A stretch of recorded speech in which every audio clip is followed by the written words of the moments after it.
PSP के राहिल कायम खानी के हमरा तस्नीम जहरा ने यूसी 66 में इलेक्शन ऑफिस की इफ्तिताही तकरीब मुनक्किद की। इस मौके पर नुमाइंदा वतन न्यूज़ से बातचीत करते हुए कहा, हमारा सिर्फ एक ही मैसेज है कि 25 तारीख को भरपूर तादाद में अपने अपने पोलिंग स्टेशनों पर जाएं और डॉल्फिन पे दौड़ लगाएं ताकि मुल्क के अंदर पाक सरजमीन पार्टी कामयाब हो और इस शहर की और इस पीएस और एनए की हमें भरपूर खिदमत करने का मौका मिले। बस मैं यही मैसेज देना चाहूँगी कि जिस तरह से राजू भाई और नवाब राशिद मेहनत कर रहे हैं 65 के अंदर, तो अब भी नहीं का बनता है क्योंकि जो भी पार्टियाँ ही हमने सबको देखा।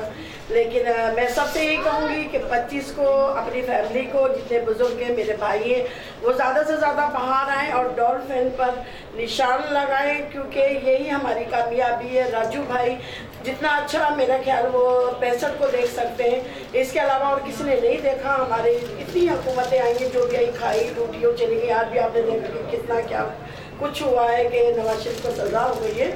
और बस मैं अपने भाइयों से यही फिर दोबारा कहूँगी कि वो प्लीज़ अपनी बहन, अपनी माएँ बहनें ज़रूर बाहर निकालें क्योंकि हमें अभी बहुत सख्त ज़रूरत है। और जो हमारे कैंडिडेट खड़े राजू भाई, जो रात दिन मेहनत हमारे लिए कर रहे हैं, अल्लाह ताला इनको ज़िंदगी दे, सेहत दे, इनको अपने मकसद में कामयाब करे।